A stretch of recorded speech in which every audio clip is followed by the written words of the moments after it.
Sideshow Live! Woo! We have such a fun, excellent show today, including a little bit of gold here. We have a pot of gold, and that is for, if you guys don't know, St. Patrick's Day is Sunday, which I almost forgot. And that would mean that we all got pinched, because if you don't wear green, you get pinched, and I hate being pinched. So we decided to kick off the show with a really, really awesome giveaway. We'll remind you about it a couple more times throughout the show and the week on social, but we are calling this the Pot of Gold giveaway. And what it is it's a Gleam contest. So you guys are all familiar with those. So head on over to side.show/pot of gold. And what is the pot of gold? You might wonder to yourself, because you're like, do I get this like very plastic pot with very fake gold in it? Or do I get $250 in Sideshow rewards points? What the heck? That's actually what the prize is. You get $250 in Sideshow rewards points. I wanted that. You wanted this? Well, you can have this, Jeff. And everyone else can enter for a chance to win $250 in Sideshow rewards points, which actually look like this. In case you didn't know what your points look like in your account, they look like green necklaces and fake gold, which is real.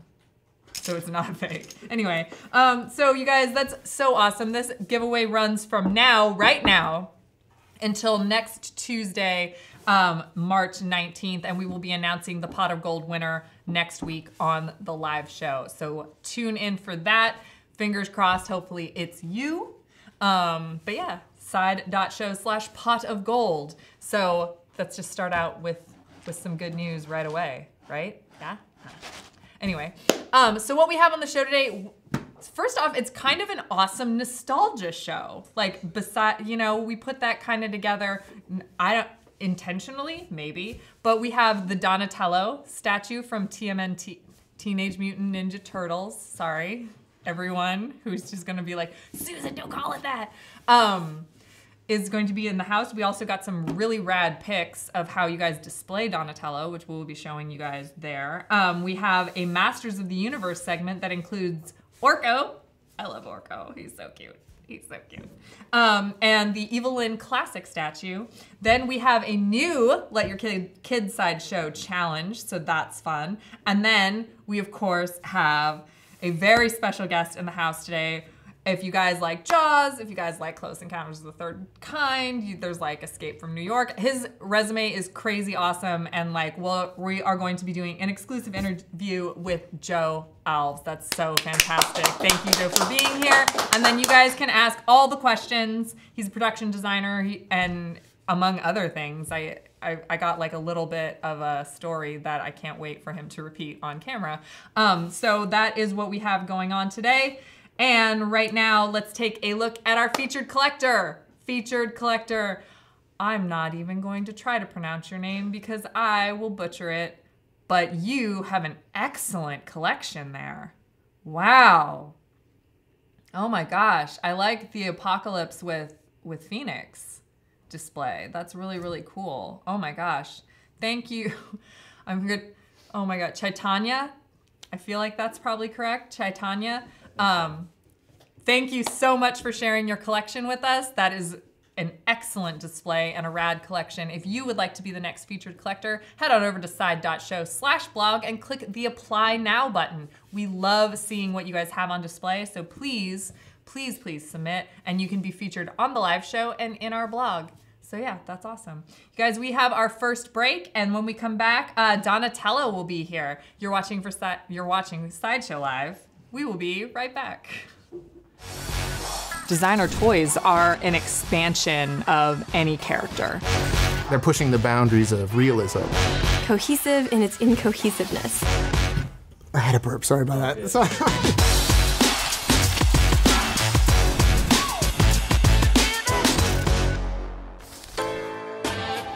I think the fact that Sideshow is creating this new designer toy company, you're gonna have all the quality that you'd get from a Sideshow piece now in a designer toy. New characters, old characters. We're not saying no to any ideas. Licensed characters, unlicensed characters. We're working with the artists who created this art that we appreciated or we fell in love with. When they told me like they wanted to work with me, Like, I think I couldn't say yes fast enough. Like, We want to stay true to their visions and be a platform for the artists and what they're doing.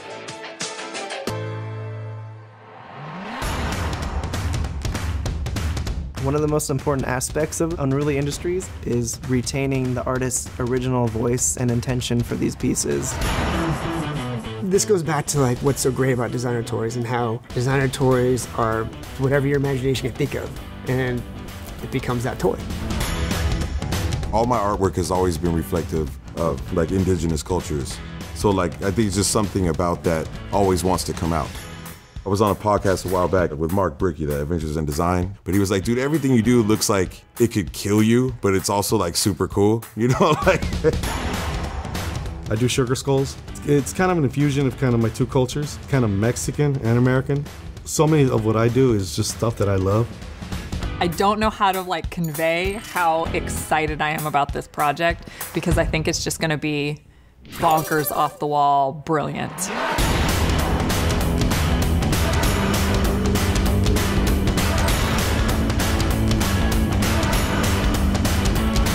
The designer toy market is so broad and so vast. I think it fosters that kind of environment where you want to tackle these original pieces and give those artists a chance to grow.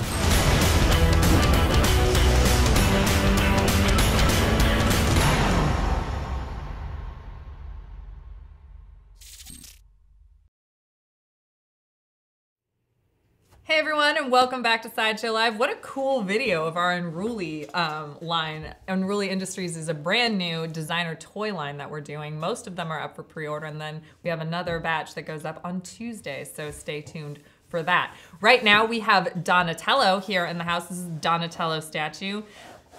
I love him, he's so cool. Donatello was my favorite turtle because I liked purple a lot when I was a kid. And so he was the purple one. And I really liked him. Plus the bow like really was cool. A big fan of the bow staff. Yeah, the bow staff was really, really awesome. So this is the Donatello statue. He goes in our Teenage Mutant Ninja Turtle collection, and this is kind of our own imagining of the turtles themselves. So each of the brothers comes on a proximity base that is a sewer system because that's where they live. And I just love the effects of the different types of like resin that were used to make him all like environmental. But Donatello is on top of that, and he has like kind of a mishmash of like comic book looks, cartoon looks, movie looks. Like realistically, he kind of looks like a turtle. Like if you get into the texture on the back of his like skin and stuff, like that's what turtle skin looks like. So it really is a mashup imagining that Sideshow created of these turtles themselves. Now this Donatello statue right now is 15% off for a limited time with code 15TMNT. That's 15% off with code 15TMNT. And he also comes with free US shipping. So if you live in the US, you like him, you can get 15% off plus free shipping. That's really, really stellar. And then, you know, like if you don't have Donatello, you can display him with all the rest of his brothers that you probably already collected, because most of them are sold out, I think. Yeah. Except for this guy, poor Donnie. Yeah. Donatello for some reason. I know, and then there's low stock on him though, so you're gonna have to act on this deal fast. It's limited time plus low stock. He could sell out at any time. So what we do nowadays is we have this awesome group run by Buffy over there. Hi Buffy. She runs a group called Let Your Geek Sideshow, and what we have started to do is a lot of you guys have these statues in your collection, so we try and do like, hey, how do you display your Donatello statue that you already have, or the other turtles? So I pulled a couple of pictures from the group, and we're gonna take a look at them. Look at that. Two of the brothers. So that's Mikey, and then that one's Leonardo. I liked how green Leonardo was, because all the turtles were slightly different colors. And then this one has all of them, so that's what you can see the proximity bases on them as well. And again, all the brothers fighting together. Mikey's kind of laughing. It's weird how you can tell the personality of a turtle's face.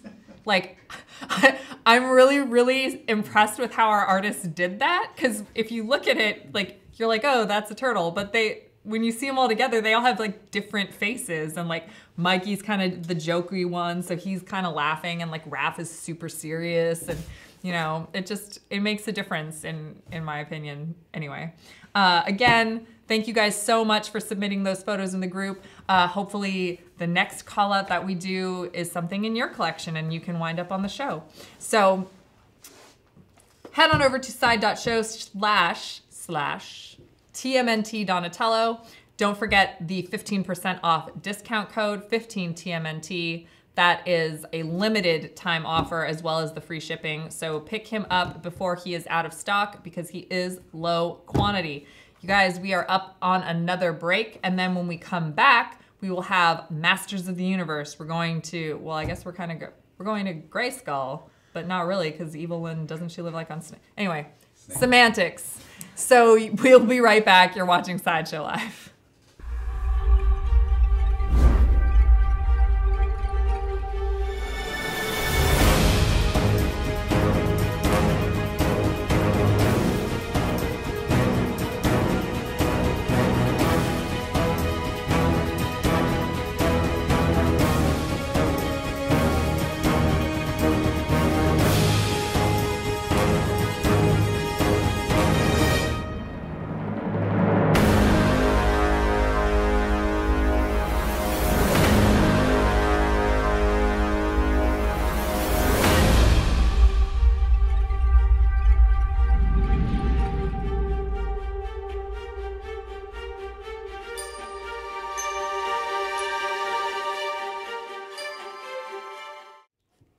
Hi everyone, and welcome back to Sideshow Live. Welcome to Eternia, right? Yeah, because Etheria is where She-Ra lives. So that's correct. I'm gonna get my notes out of the way so you guys can take a better look at these amazing pieces. Oh my gosh, they're so cute. I love the cartoon Evelyn. First, like I love the colors on her. I know that we're talking about Orko first because he's on the turntable, but just check out these colors in this close-up for like a second. Wow. Wow. Okay, so back to Orko. Orko is starting to ship right now. He's like in stock and shipping, and he's very excited. You know what is the only like kind of mild whoopsie today is that Niambi should be here. Niambi's a huge Masters of the Universe fan, and it would be cool to talk about them with him. So here's Orko. This was done in partnership with our friends over at Tweeterhead. Orko also has free US shipping, by the way, so that's pretty cool. And his exclusive is still available, which is this alternate swap out hand that is holding his spell book. And once I turn him all the way around, can we get any type of close-up on the spell book? Because you can see how detailed the paint is, where you can see spells and different types of writing in there. Now, Orko is known to like mess up his spells every now and then and be a little bit clumsy, but it is a really, really amazing piece, and the details on it are just spectacular. Orko stands at about 14.5 inches tall, and he is a resin statue. Yeah. I don't know the scale on him. I know she's 5th scale, but he seems like life size. They're supposed to be 5th scale. Their line is supposed to be in scale with our line. Okay, so he's supposed. I always thought Orko was smaller though. Anyway, I always thought he was this big. Oh. So I thought he was like. I'm probably wrong, and I'm probably remembering the He-Man cartoon very, very incorrectly. And then also Tim is going to be like, Susan, Orko is not the size of someone's hand. Yeah. Like, yeah. But I always thought of him as like, oh, I'm going to come do spells. And that's how I remember him as a child. So there you go. I'm going to just move Orko over here and put Evelyn on the spotlight table. Ooh, she's pretty. So this is the Evelyn classic statue. Ooh, look at that shot. Yeah, that's a great shot. Good camera work, Brendan. She right now is at she has free US shipping, and she also has a 10% off discount with the code LYN10. So that's LYN10. Look at those tattoo details. She's such a cool piece. You definitely need her in your Masters of the Universe collection. So she stands at about 21.5 inches tall, and she is also a 5th scale statue standing on a Snake Mountain themed base. She pairs really, really well with the Skeletor statue that we had in this line. Orko would look really good with He-Man. They would all look really good together. Orko's just really cute. I'm gonna hug him. But Evil Lynn, this was a variant, and it is only available through our website. She is exclusive to sideshow.com. So head on over to side.show/classicevilLynn. That's side.show/classicevilLynn, and you can pick her up. She is also low quantity, by the way. Look at that. Look at that. She's so badass. Look at her. She's like, she has attitude in her like pose. Sorry, you can see my head like bobbing behind. I'm gonna move out of the way. Hi, what's up? But yeah, she's just amazing. Like, take a look at how cool she is. I'm so impressed with her. I'm so impressed with all the details on the Masters of the Universe pieces. So there's Orko, and then you can see them together. I'm not even really sure when they are together, but they look cool together. I don't remember them together in the show. They're both magic users. They're both magic-y. Magic-y. Magic-y. That's the technical term. Okay, so you guys, we're done traveling to Eternia. We got to come back. So you know what time it is.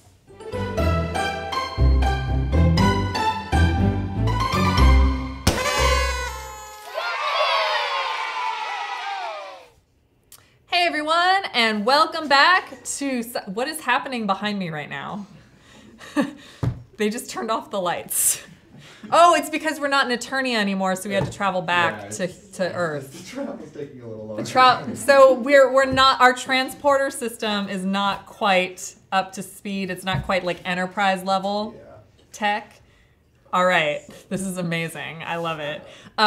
If it didn't go dark, I wouldn't have even noticed. Anyway, so you guys, Let Your Kids Sideshow challenges have been so much fun. I can't stop watching them on social media as they happen. They're so good. These Green Lantern constructs that you guys made, like, let's take a look at this for a second.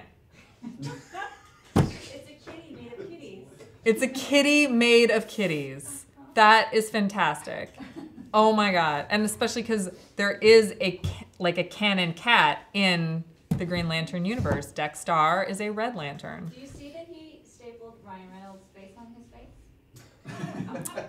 face? Well, Ryan Reynolds deserves it after doing that with Hugh Jackman. I loved this one, personally. You know what oh my gosh. Oh, And his construct, is that like a sock? It's an axe. From a sock? I think it's a plushie. Oh, I was like, does he just have really big, bright green socks? Because that's fantastic. Alex is the one that went for it. Yeah. And that's why Alex was the winner. Congratulations, Alex. That's so cool. So yeah. And please let me know if those are bright green socks or not, because I think those are amazing. And I just want to, like, our boss collects socks. So we're going to need to get him some. Oh, yeah. Anyway, yeah. Speaking of like things that people collect here at Sideshow, he collects socks. Cool. So that was an awesome challenge. Congratulations to Alex for taking home that life-size Green Lantern battery that also comes with a ring. That's fantastic. What a great prize. And speaking of really awesome prizes, this week's prize, we should not put it over here again because that was awkward, is this Batgirl Gotham Garage Batgirl statue. This is a sold out piece on our website. We don't have, there you go. That we don't have anymore. She is done by DC Collectibles and she is fantastic. Look at all the other ones you could get in the Gotham City Garage line. The Catwoman is also very cool, who's not on this box. I may or may not have her in my collection. But yeah, Batgirl. I'm gonna turn her sideways because then you can get this better look at what the actual prize is. So here are the challenges that we set forth upon you all. In order to let your kids sideshow, you can create your own Batgirl or Batman cobbled cosplay using only found items. So you can't use costume items. You can only use found items or props, and that's worth 200 bonus entries with a total of 600 if you cross post it across all your platforms. So like it's 200 points if you put it on Instagram, and then another 200 on Twitter, and another 200 on Facebook. So that's a total of 600 points. You can create your own Batcave, which I really, really hope people do. Please, that's why I made it worth please, so many more points. please, please, please, please do it. So just like pillow forts and blanket forts that you made as a kid using only found items around your home or office, the only criteria here is that you have to be able to fit inside. So you can't just make like a little tiny little thing. It has to be like, think Spooktacular's blanket fort like a few years ago. You have to be able to fit inside. But this is worth 300 points per platform. So you can have a total of 900 points whenever you put this together. So get in your little bat cave, post it on Instagram, Twitter, Facebook for a total of 900 points. Oh my gosh. I didn't read this beforehand. This is amazing. Turn your ride into a Batmobile. Take any kind of mode of transport, your car, your truck, your motorcycle, your bike, your skateboard, a rowboat, a tractor, a hot air balloon, a dog sled, and I'm gonna add in radio flyer. There you go. Anything like that that is a mode of transportation, if you turn it into your own personal Batmobile, using, again, only found items, so you have to do this completely with things that you can find around your place. If you post it, that's 400 entries per platform. That's rockin'. I really, really hope that this is awesome. So that is 1,200 entries if you post it on all 3 platforms. So with the cobbled cosplay, the Batcave, and the Batmobile, you can have up to 2,700 bonus entries this time around. That's pretty intense and amazing, and I want you all to do it. And every week the winner has been someone who did all the bonus entries because they had so many. I mean, that makes sense because yes, you can head on over to side.show/LYKSS Batgirl. I said that with really weird inflection. But if you head on over there, there are ways to get like a couple 10 bonus entries now and then listening to podcasts. Now, you should listen to podcasts. There is a Batgirl podcast, so why wouldn't you? But those are ways to get like 10 entries, or like follow us on Facebook and join the group. Those are ways to get smaller. But if you really, really want to stack the odds in your favor, you're gonna wanna take part in some of these Kids Sideshow challenges because that's where the winners are coming from. So just saying, blanket fort, no big deal. This starts now and ends Sunday at midnight Pacific time. The winner will be chosen randomly by Gleam. So yeah, head on over to side.show/LYKSS Batgirl. Said it different that time. You guys, we have the guest that you've been waiting for coming up right after this break. Mr. Joe Alves is in the house and we will be talking to him right after this. Thank you so much for watching. You're watching Sideshow Live. Hey everyone, welcome to another Sideshow unboxing. Today we will be taking a look at the Spider-Man Miles Morales premium format figure. This piece turned out amazingly well. It is so cool, but it does have a lot of parts to put together. So let's do this. You're gonna wanna start with taking out the Venom themed base and turning it to face you. So you're gonna see this backwards, but when you're doing this at home, turn it so his mouth is facing you. Then take the biggest piece of Venom goo, and that's gonna go on the right-hand side and key in perfectly. Then you're gonna take the tallest piece of Venom, and that's gonna key in right in front of you to going clockwise, so it's gonna be to the left. Then you take the final piece of Venom goo, and it keys in like so. So it should all key in together to make one big circle around him. You grab his tongue and he keys in like that. Then you're gonna grab Miles's body and he keys in right at the top. a good measurement is that if you do this right, it should hover just above Venom's tentacle right there like that. Then we're gonna, this is his exclusive, is his unmasked portrait. There's a very strong magnet, but do be careful in right there with his hand holding the mask, which goes in like so. There you go. Oop. There's the key. So there you go. This is the exclusive edition of the Spider-Man Miles Morales premium format figure right there. And then of course, if you miss out on the exclusive and you get the collector's edition, it's just as cool. You're gonna have a swap out hand that goes in like so. And again, masked portrait. And this is the collector's edition. Such a cool piece, really captures Miles Morales and an action pose. Very, very awesome to add to any Marvel collection. You have seen this unboxed right here. This is the Miles Morales premium format figure. Thank you guys for watching.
Hello everyone and welcome to a very special segment of Sideshow Live. Today we welcome to the studio someone incredibly special.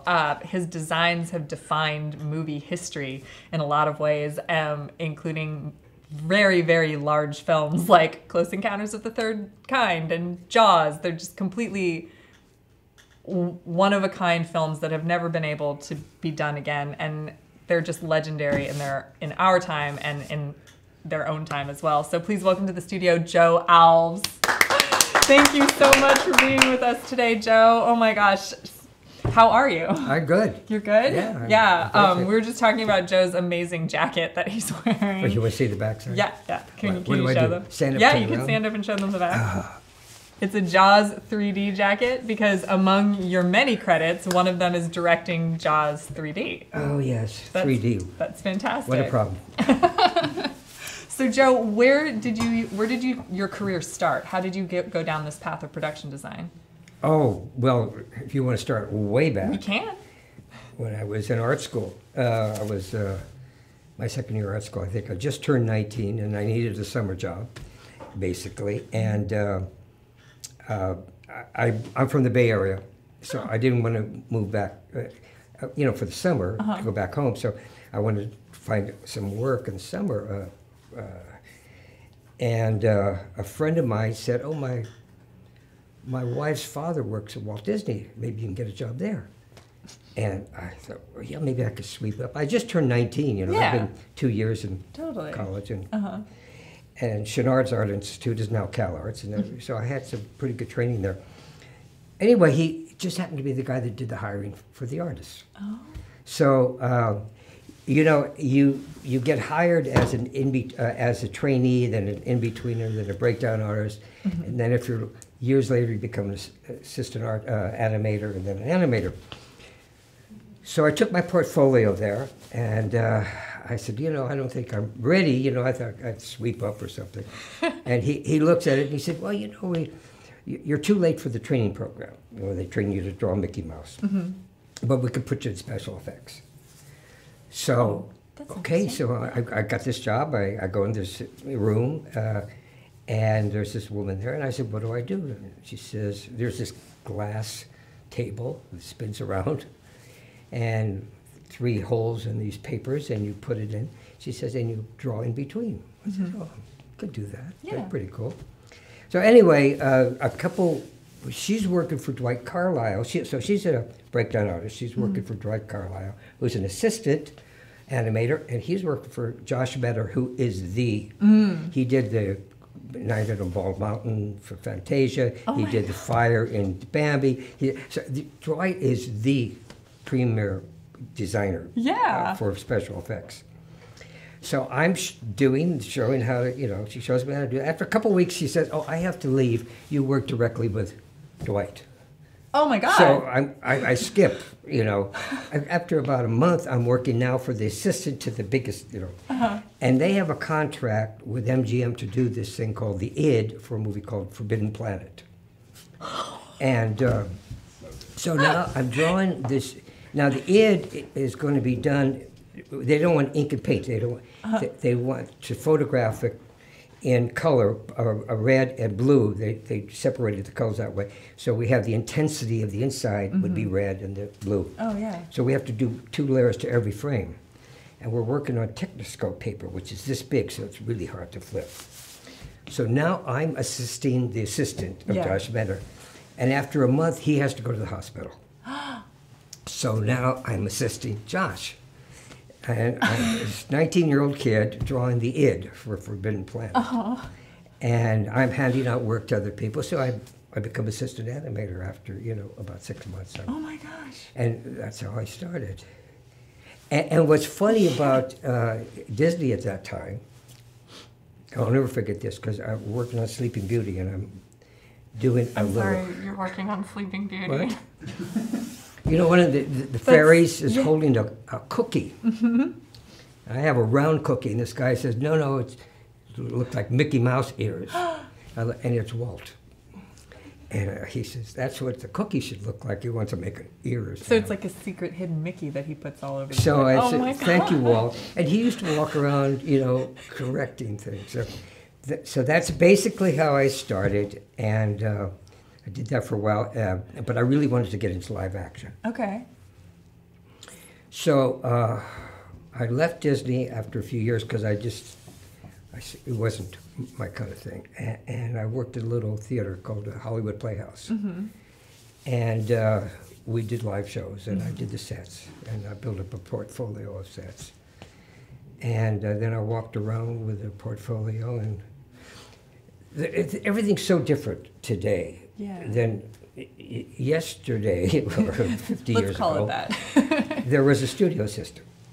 You had the major studios, Warner Brothers, Fox, whatever.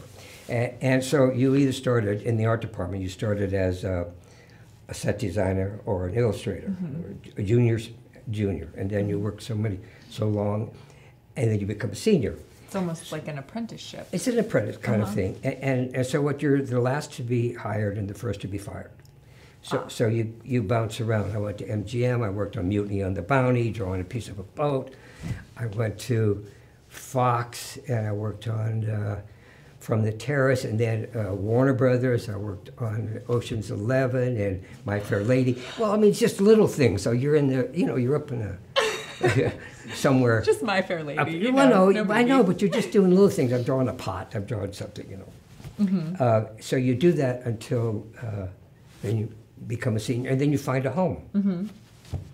And I found a home at Universal, and I became a senior. And I remember a big picture was Mad, Mad, Mad World with Stanley Kramer directed it. And I worked on that for a long time because there were some really tricky things. Oh, I'll tell you.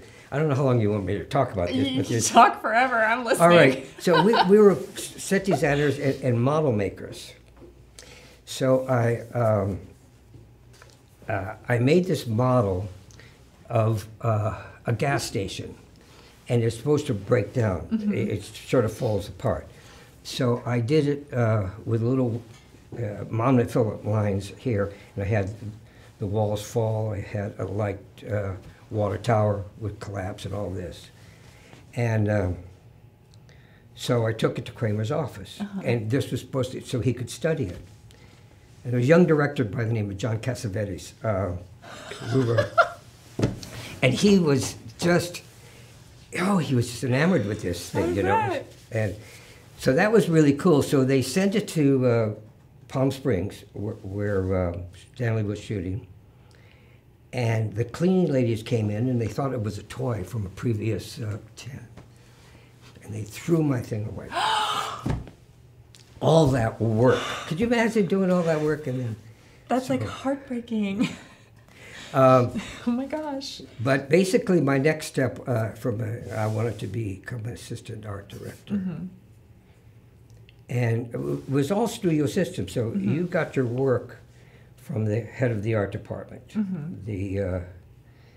And the head of the art department got screen credit for everything, whether they did anything or not. Cedric Gibbons is this for years at MGM. And so Alex Galitzin was the head. So briefly, what happened, I'm in the drafting room, and some guy comes in, and he got the wrong door. He was supposed to go to the head of the art department, but he ended up into the drafting room. And he yells out, does anybody know what a Lotus car is? Well, I happen to be racing cars, and I said, a Lotus 7, Lotus 21, whatever. Oh, you know that? I said, yeah. He says, well, anyway, we're doing a a show of the Indianapolis 500. Oh, wow. And it was done in the theaters at that time. And they was wondering if I could do some visuals. Yeah. And I explained to them that it was an interesting year because there were the cars from England, which were rear engine, and then there was a formula, the front engine cars from the United States, and blah, blah, blah. So I did a scoreboard showing the various cars with drivers so they could change as they change positions on the racetrack. So, and actually, so I did all these illustrations. I took him to Lou Wasserman's house so he could put them up. Yeah. Anyway, so that was a big deal, but I'm back in the drafting room, and then the next year they wanted me to do it again, and so I went to the head of the art department. I said, well, if you want me to do it, then make me an assistant art director. So I sort of forced him into doing that. That's awesome. Yeah. And then I became assistant, and that was a great training program because as an assistant, you're working on now with an art director, who Frank Arrigo, who I really admired, and he really taught me how to think as a director, as you're designing, how a director would think, lay the things out. Right. And I'll give you one quick example. I worked on a picture with Alfred Hitchcock called Torn Curtain, and this is so cool. Hitchcock used to be an art director. And I remember he called me in his office, and I was, why me? I'm the assistant. Why not the production designer? Right. No, Mr. Hitchcock wants to talk to you, Joe. Yeah. So he's saying, so you're like, okay. I'll never forget this, because Paul Newman and Julie Andrews were the stars. And he said, Mr. Newman comes down here and goes down these stairs. Mr. Whitlock, Al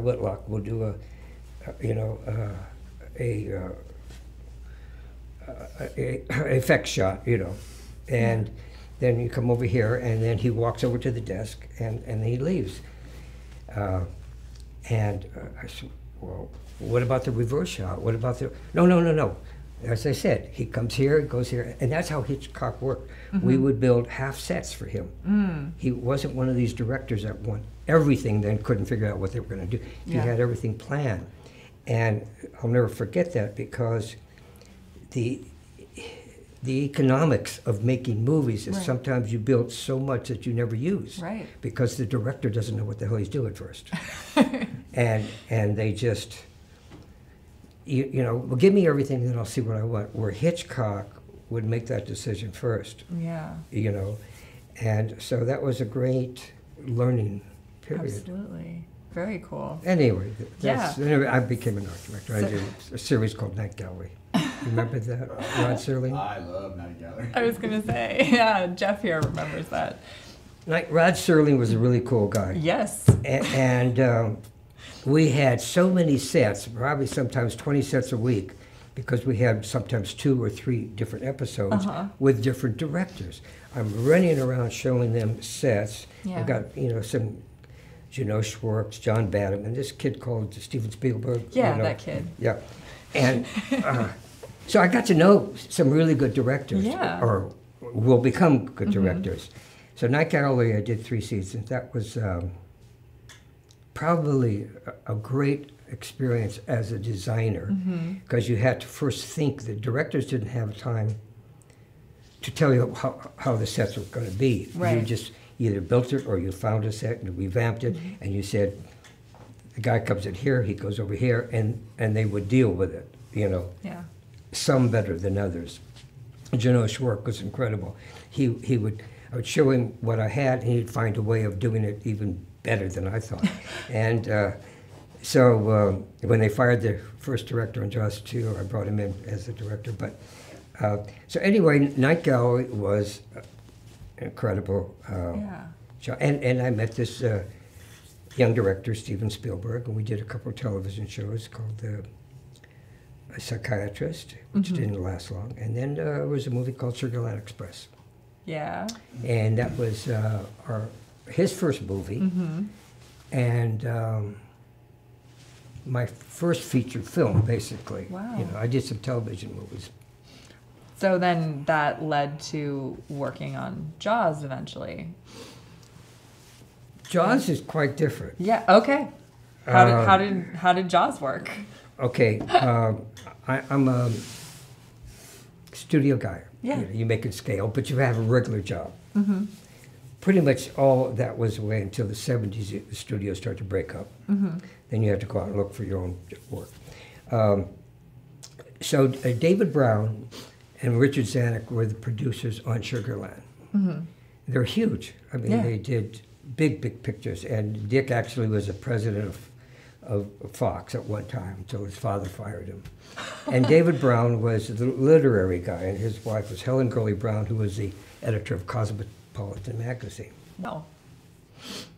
So I'm doing a thing called Double Indemnity. It's a remake of a film. It's a television movie, you know. But there are a lot of standing sets and locations, so I had a lot of time. And David calls me, and he said, Helen is reading this book, and she likes it. She thinks it might make a movie. And I wonder if you could do some illustrations so we could sell this shark movie to the studio. So he says, I'll send you the galley sheets. Now, they didn't have a charge number, so they couldn't pay me. But I had plenty of time in between, so he sent me the galleys, and I start going through the galleys, and I find shark activities. Whatever had a shark in it, I drew in charcoal. I still have the originals. And then you have a book on design of Jaws, and some of them are in this book. That's it. Ben Gardner gets eaten. Well, he doesn't in the movie, but he doesn't in the book. We swallow him pretty good. He's the guy you see the head later. In the movie, just the head. So, you know, they thought it would be inexpensive little shark movie. An And, inexpensive little shark movie. Yeah. So I would go to Spielberg. I liked Steven, and you know we had a good time with Sugarland. And I'd go over to his cabana, and I would say, "Look at how he's drawing the shark thing and everything." And he said, "Oh yeah, that's that's cool." He says, "I'm not quite sure what I'm doing. I think I want to do a pirate movie," but they hadn't hired Steven yet. They had some other guy that they were thinking about, but he kept calling the shark a whale, and they said, "This guy doesn't know what he's doing." So. We have a meeting with all the department heads. As I said, we would have department heads, head of camera, editing, effects and such. So Marshall Green was a head of production. He was the guy. And he sort of liked this Jaws thing because he lived on a boat. So he was, related, yes. to water. Like, oh. So, does that mean he was more scared of the movie? Well, I don't know. I'm just saying, he was, if you live on a boat, without the Marshall, shark eats a boat. We wouldn't have. Anyway, so I take all my drawings up, and at that time, then this was October 3rd. I'll never forget because it was a note, and I kept it. Yeah, it's in the book. I go to Marshall's office, and Spielberg was now being considered as the director, which was great because he's my buddy, and. No, we could communicate well. When you work well with someone, you want to keep doing it. Well, he was about 10 years younger than me, but he was very enthusiastic. Yeah. And so in Marshall's office, we have all these departments and heads, and I start showing these sketches. The shark does this, the shark does that. And Stephen and I, we had seen Old Man in the Sea, and there was a terrible phony marlin in the movie on a backdrop, and he said, "God, that looks so bad." It was a good movie, Spencer Tracy.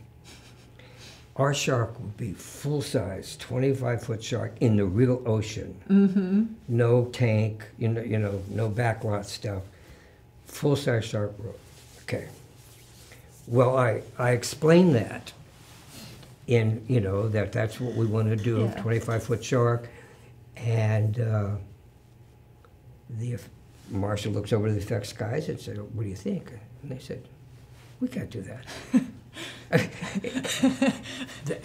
That's never been done, right?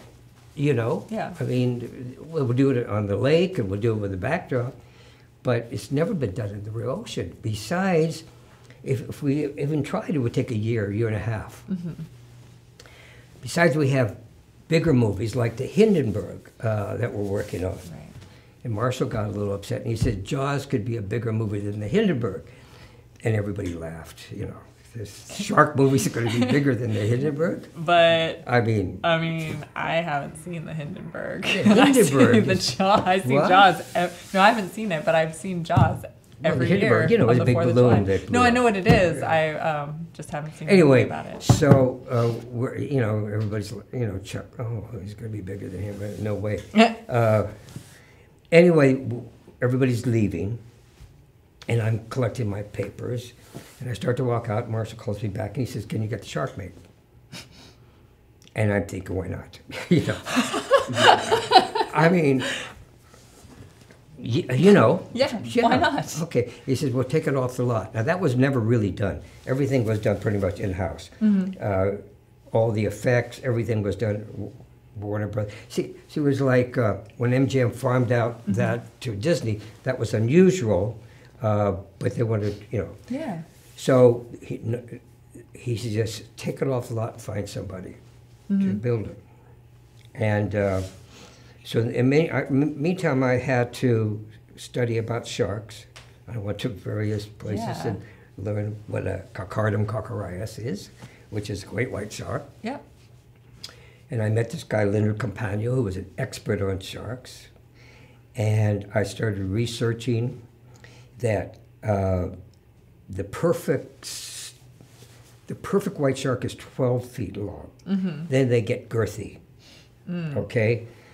So talking to Stephen, if we doubled that, made it 25 feet, but kept it streamlined. We didn't want a fat shark. Yeah. And Not a lazy-looking fat shark. Yeah, so, I mean, this shark is very active. Yeah. Oh my gosh, there's sharks behind me. Sorry.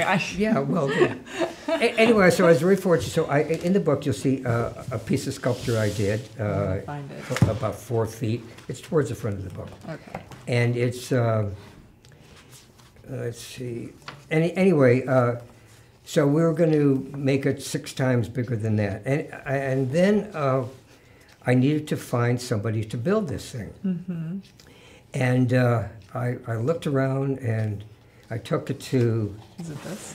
No, No. that's Greg Nicotero, and he's pretty well known. He's doing Anyway, you want me to find it? Yeah, you can find it. All right, so while I'm doing this, anyway, here he is. Oh. How about that? I was going like 1 page at a time. And while you have that open, so I'm getting people, and I found Bob Maddy, who had done the giant squid for 20,000 Leagues Under the Sea.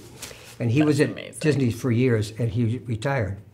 So I started to put together a crew. We needed Roy Arbogast, who knew how to do, various skins and plastics and stuff, and the Wood Brothers to do the welding. Anyway, Frank Wormser worked in the drafting room as a draftsman, but he also worked at Lockheed as an engineer. So I got him to do with Bob the technical stuff. Wow. So basically, what we have now That's is a team. awesome. Called Magnificent Seven. Uh-huh. Experts in plastics, in electronics, which was a killer because that's what really hurt us, is when you put electronic things in the water, water doesn't like, electricity doesn't like water. No. So we got the team together, and I got Don Chandler, who I worked with on a Betty Davis movie about monsters. I can't remember the name of it. It was this a The movie Betty for Davis television movies about movie. monsters. Yeah, and they had a lot of monsters and stuff. Anybody, somebody over. Yeah. It would Somebody's be, going to remember it. It would be in their mid-70s. Probably early 70s, yes. Anyway, so we got that going, and Stephen was getting familiar with the thing, and Peter Benchley had now written a script. Yes. And Stephen was working with that. So we have to figure out where we're going to shoot this thing. So being a small movie, I don't have a location guy or any, but I go to New York and I meet Peter Benchley, and I said, where did you write this thing? And he said, oh, there's Sag Harbor, there's Covington, Menempsha, or no, it was various places there, not Menempsha, because that wasn't. Anyway, and so I had this nautical map, because by this time, Bob had created this thing. We decided we needed 3 sharks. A shark that would be towed from 300 feet, and so you would photograph this side, so that'd be left to right, and then a right to left, and then the opposite side would be open so you could get to the electronics. Okay. And then there was a platform shark, a huge platform that Bob would float out and then sink these barrels, and it would sink. And it had a track on it, and it had an arm. Oh, fun. So that it could go and bite somebody or land on the boat and do that kind of stuff. So I needed not only a place to shoot this, I needed a place in the ocean. And the West Coast had too big of tides. I needed a place that had an ocean view, unobstructed ocean view, and about 25 feet of depth, and a 2-foot tide. So I'm talking to Peter, and he's told me all these places. I said, what about these 2 islands? And Nantucket and Martha's Vineyard. And he says, oh, yeah, go to Nantucket. My parents lived there. My mother, Nathaniel Benchley was his father, and he wrote, the Russians are coming. Yeah. He says, my mother will make you cucumber and cream cheese sandwiches.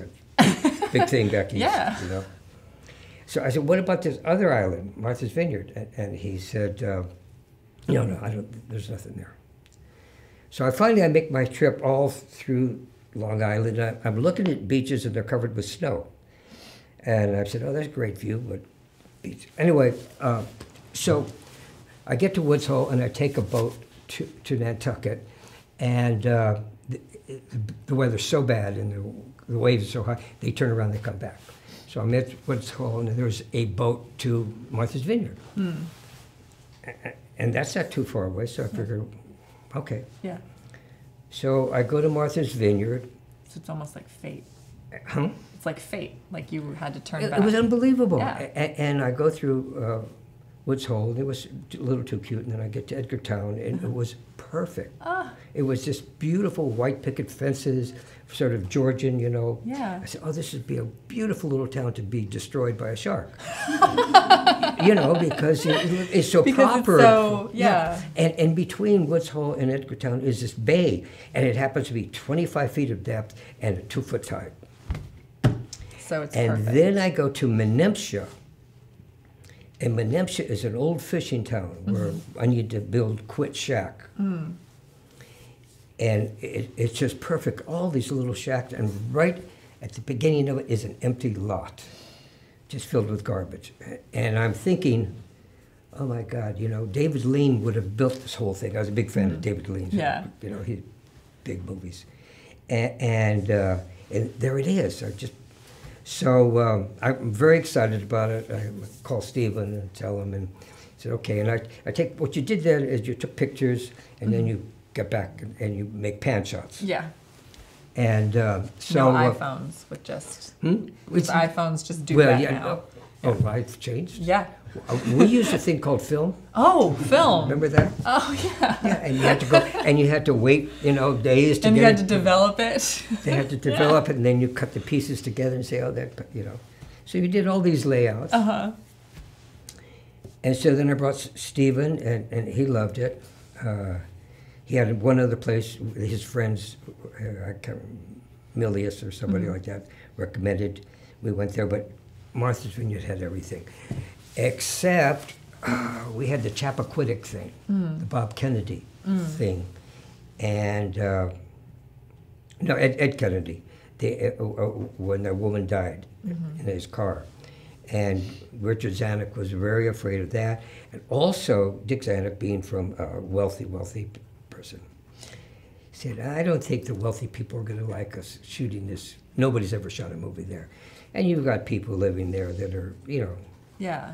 Walter Cronkite lived there, I mean, Barbara Streisand, all these. Yeah. So Bill Gilmore was a production manager, and Stephen, and I took a painter and a carpenter. That's all the crew I had. And what we did is we hired all the local people that weren't wealthy that needed work. So now we have those people, and Stephen went and he put in the mayors of these various communities in the movie. And so we sort of won their approval. Oh, awesome. Because they were in the movie and we were employing people. Yeah. And that's how it all started. Wow. We have so many questions coming in from the audience for you. Can I just segue into some of these? Is that okay? I like could listen that's to fine, you talk Jaws forever. Takes a while. Jaws, yeah. I mean, and then a lot of them are also just Jaws questions in general because we have a lot of Jaws fans watching right now. So one question that we have is that since you drew the storyboards for Jaws as well, is there a place where fans can buy that artwork at all? Oh, yes. Yeah.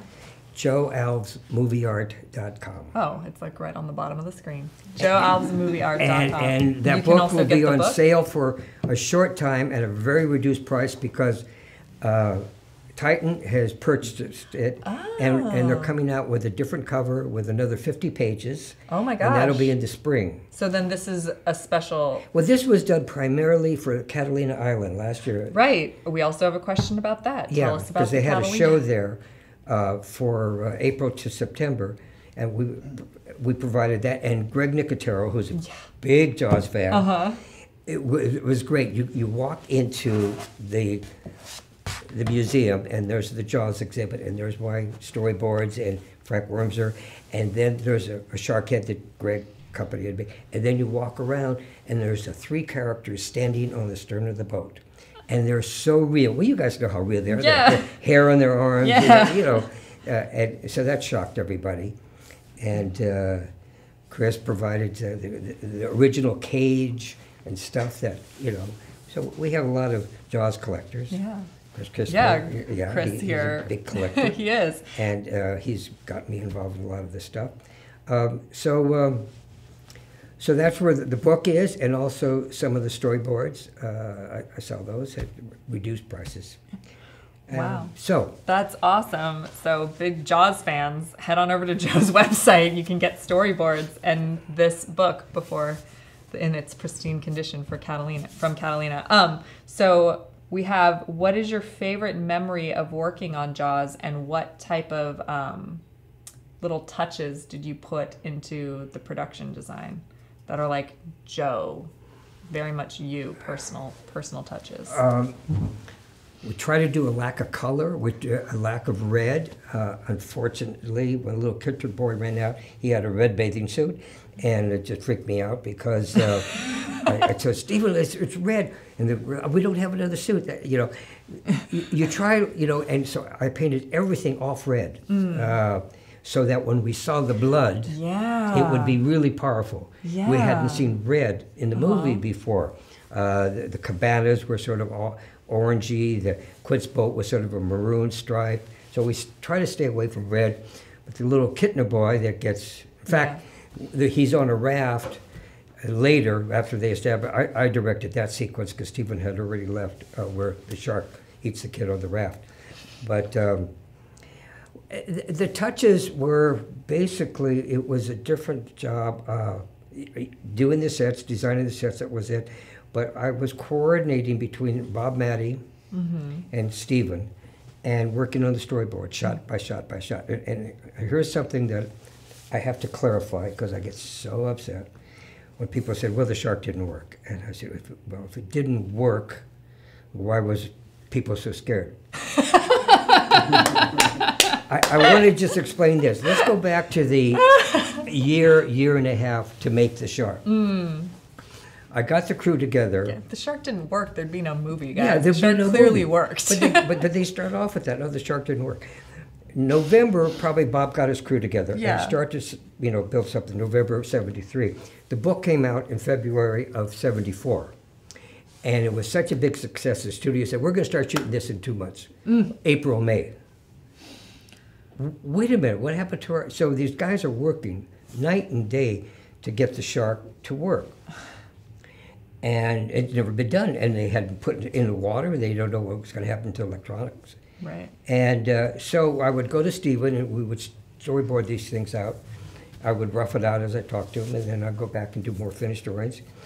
And I said, okay, we're going to try to use the left or right shark today. If it works, shoot it. If not, it's a test. And so that's the way it went. And sometimes it didn't work because they were still testing it. Right. And so when as we went over schedule and over budget for a lot of reasons, it was all the shark's fault. Well, I mean, the shark did destroy a whole town and eat a lot of people, so it's okay to blame him, I think, every now and then. Anyway, I have to be a protector of the shark. Yeah. And now that's kind of your job to this day, because you're working on restoring Bruce. I did an interview with somebody, it was a television thing. Oh yeah, and the shark never worked. What? Then why is there a movie, guys? I know. There would be no movie if the shark didn't work. Yeah, the shark clearly worked. Very it's why we're all terrified to go in the water. Come on. Anyway, so is there more Jaws stuff? Oh, there are a few other movies, but... I mean, there is more Jaws stuff, but we also have a couple. One question, JJ is wondering, Mr. Alves, do you plan to write a memoir at all? Oh, yeah, of course. Because with all these stories, it's No, what happened is Dennis Prince, who did this book, and we did a little book called Close Encounters of the Third Kind. Yeah, and just a little. We did have a showing of that in Catalina Island. Good friend there who runs the museum, but that was self-published. But when we flew back from, we were in Kentucky, Louisville, Chris was there, Chris Niska, and he introduced me to Dennis, who had written a book about model making. You guys are familiar with model making? Yeah, Aurora? just a little. Okay. Yes. Anyway, so we flew back, and he said, we were on the same plane, he said something about writing a Jaws book. I said, well, eventually, I mean, Carl Gottlieb's written a Jaws book, other people. And then we started talking, and I started telling him about other movies. And so he wrote a biography of just, you know, it's sort of weird when they write a biography. I didn't want it so much about me, but about the time, about the studio system, about how things worked then, and how you got things made, and when a production designer had to know how to draw and illustrate, and now you get on the computer and you select things. It's a different world. So what I wanted to illustrate, like in Close Encounters, is we used to build like a whole mountain for 7 stories on rollers that Breitholtz climbs up, and now it would be green screen. Right. So we would build these sets. We built a set was like 2 football fields inside. Anyway, he's working on that, and that's the next thing we're going to try to sell. Wow. If we could sell it to somebody.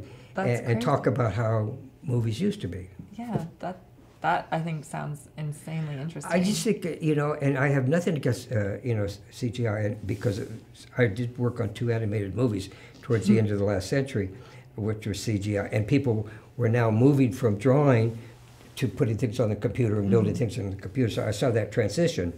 It just took a lot longer than it does today. You know, it's almost instant. Then it took hours for something to render out. But it still requires talent and thinking to design things, no matter what you design them. Yeah. What you don't have today is sitting in a draft room and staring at a blank piece of paper, a piece of white, and saying, what do I do now? You know? Yeah. I got to design something. Do you still draw? Oh, God, yeah. And I sculpt like crazy. That's awesome. I mean, that's one of my hobbies, is making sculptures. I guess you guys are familiar with sculptures? Yeah, we're a little bit familiar with sculptures. I do a lot of mermaids. A lot of mermaids. Big, full-size mermaids. I don't know why I got mermaids, but somebody came and interviewed me, this girl, a lady from Sweden, and she says, oh, mermaids, the softer side of Jaws, or sharks, you know. So I do have mermaids, and oh God, a big octopus, huge, wood. Sometimes they use, you know, Das is Italian air dry clay and stuff. So it's, you got to keep busy. So I have to ask for one of my coworkers, the Brit, wants to know about your experience working on Escape from New York. Interesting. How far? Where do we start? I was very interested in directing. After Jaws 2, I directed over 100 days, a second unit. Yeah. They fired the first director. I brought in Jeannot Schwark as a good friend, really good director. You also second unit directed Starman. Oh, yeah, I directed Star. So my focus was on directing, and having raced cars, raced for 7-8 years, Formula cars. I was going to do a movie about Grand Prix racing. Oh, wow. And it was just one of those things that my agent was Phil Gerst, who's a really big time agent. I was so lucky to get him. And he started the Gerst agency, you know, years ago. Wow. With Humphrey Bogart and those guys. Anyway, so I went and I scouted all over Europe to do this race car movie because I was very familiar with the cars. And I got back with the producer, and the company dissolved. Oh, no. So then that was a rough week, and then the next week my father died, and then I went to these, I don't know, and Phil says, you got to go back to work. You got to design a movie. And I got these young people I want you to meet, John Carpenter and Deborah Hill. And they had made Halloween and, you know, small movies. Yeah. You know, I'm coming off big movies, and now they're working on, and they're going to do this much bigger movie for them, you know, a few $1 million, Escape from New York. So I met John, who's sort of a laid-back guy, and Deborah, who was go get it kind of thing, you know. So briefly, it took a while because I'm like I'm sort of a workaholic. I mean, you got to get it done. We need a bridge, or we need a wall. Maybe we could find a bridge nobody's using. I could build a wall, or do we find a wall and put a bridge? But we got to find it. You have to do it. So let's get out there and do it. And John said, well, we got no. And Deborah's pushing me. Okay, so we go to St. Louis, and we find the bridge, and I build a wall, and then we find that we could use the urban downtown. They're rebuilding it, so that becomes New York. Because John and Larry Franco and I went to New York. We got on top of the trade towers when they were there, and we said, "Oh, New York's just too big." So we ended up making it in St. Louis, and they had a train station. And then the only thing we shot in New York was the Empire State Building. Oh, yeah. And I had built the whole United States Police Force area at the Sepulveda Dam, where the dam was. Oh, yeah. And I hung our flags like swastikas down like this. And it was supposed to be, we were very, the country was being controlled by the United States Police Force. And New York was all walled, okay. So we were doing, this is sort of an interesting thing. So we got going, and John got the idea, because I had to have an airplane that crashed. Right. And I was looking for airplane parts. It's in Arizona, and somebody said, there's a DC-8 for sale for cheap, probably like $5,000. I said, where is it? In St. Louis. Oh my God. So I bought that, and we broke it up, and then Kurt Russell walked in front of it. So everything was working really good. So I had built this entrance thing to the police, the United States Police. And it was like just a building like this. And there's you walk in, and you sign in, then you come out, and there's the big, situation there with all the buildings.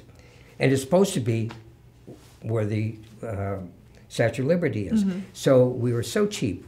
We collapsed that, we put it on a truck, and we took the last ferry out to Liberty Island, and we set it up, and Tommy Atkins walks down and goes in and signs it. And Dean Cundy was such an incredible camera guy.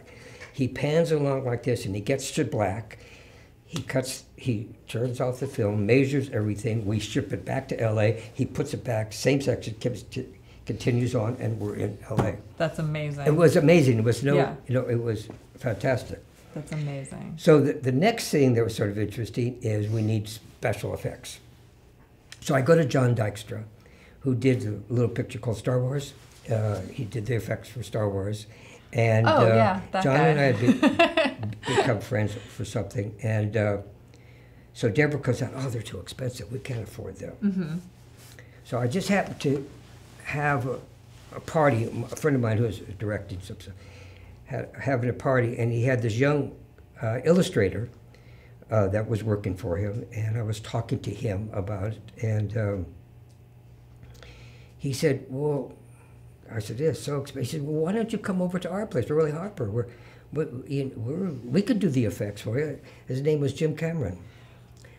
He had, and Jim was working for Roger, Yeah. And so Jim did all our effects for stuff. And then he ended up doing some movies. Yeah, he did a couple. He did one about a boat. Yeah, highest gross, and then like the highest grossing movie of all time. He was a Just very couple of confident, those. young man. Yes, obviously. Yeah. Wow. And so that was, I think, an interesting part of Escape from New York. That's fantastic. That happened. Anyway. Yeah. Joe, looking back, if you had access to CGI, would you have wanted to use it? Oh, that's hard to say. You use whatever tools you have. Right. Certainly, yeah. What we did, Doug Trumbull was the effects guy. He did something like Space Odyssey, little movie. Yeah, the small little And movie. he was doing front projection, huge, 125-foot front projection screen. Right. So, and he was shooting in 65 millimeter, so because when we were losing a generation, we'd be back to 35. Somebody at that time said, we don't have to build this stuff, we could do it CGI. But it took 72 hours to print out one image. Yeah. So that idea didn't work. Yeah. It was coming around. You use whatever you can. You build things because that's the way we did it. Right. Yeah. Do you like watching movies and enjoying the effects part of them? When I watch a movie, I try not to think about that stuff. I try to lose yourself. Well, you know, I get like 100 movies a year for the Academy to vote on, and so you're consuming a lot of time. If it's an effects movie, if it's up for effects, you know, then I'll try to focus on that. But basically, I like to divorce myself from that. Yeah. And you know, it's like what's the movie that won Black Panther? Black Panther. It was visually very, very exciting, I thought, you know. Yeah. And so I was very impressed with that. But I liked small movies. I mean, I liked, the Green Book and things like that. Yeah, that's awesome. Joe, since you're a race car driver, what is your favorite car? I've been It's like rolling up his sleeves. It's like, this is it. I'll give you a quick, I started when I was a kid. I got an MG and then an Austin Healey, and then I bought an Aston Martin, and then I bought a Ferrari California, and then I've had 2 Maseratis, and now I just have an SUV. I'm so excited. Now I just have an SUV. Well, no, it's funny because I sold this Maserati. I mean, the Ferrari, California. It was the same one, or similar. They only made a few. Ferris Bueller's Holiday. It was that beautiful little Ferrari. And I wanted to buy a Formula 2 Brabham. And so I sold that for like $5,000, bought the Brabham. That Ferrari is now worth $5 million. It's like, why did you sell it? Yeah. Why don't you know all these things in the future? Yeah, why don't you have you worked on science fiction films, why don't you know the future? Yeah, well. Anyway, so, again, I've been through a lot of cars. I did race, it was fun, and now, I don't know. Yeah. And then this is kind of a good question to wrap up. What advice do you have for someone who is looking to get into production design? Well, I would suggest, first of all, to learn how to draw. Yeah. Because there's so much information on a computer. Right. Put the computer away. Get a piece of paper or draw on your computer. But start to create from nothing. Yeah. You know, don't always reference everything to what exists. You know, I remember doing a movie called Starman, and we needed a flying saucer. And I wanted to do a different kind of saucer. You know what I did? Is I had a cue ball chromed. Oh. And I said, what it is what it reflects. Oh, okay. So that if it's coming down here, it reflects up here. As it gets closer to Earth, it reflects the Earth. So it's a non-existent, but it's existing sphere. But ILM didn't do it that convincingly. I gave them the cue ball, but they, no, we'll do it our way. But so sometimes they could be extremely, you know, like the spaceship that came down on Close Encounters. Yeah. And like a lot of stuff you see, you guys are, it's very, very complicated, or it could be as simple as a cue ball, chromed. Yeah. You know. But you have to start. It's from just that all blank reflects. slate. So so the thinking process is just you start sometimes with nothing, you know, draw. So that's awesome. Thank you so much for being on the show today, Joe. This has been. I could listen to you tell stories forever. This is fantastic, you guys. And then thank you all for so many questions. You guys, that is our show for today. Don't forget to enter to win this pot of gold, which is 250 rewards points. Head on over to side.show/pot of gold. Again, thank you to our special guest, Joe Alves. Be sure to check out his book. I believe his website's going to pop up on the bottom right now. Sam, yes? Nope, Maybe. It's not. No. There it is. Joe Where's Alves movie. Joe I was like, I Alves remember Joe Alves .com, and you can pick that up along with storyboard art as well. So you guys, this has been amazing. There's a kid sideshow challenge that's happening as well. We've had a great show. Be back next Tuesday with a Sideshow and Tell.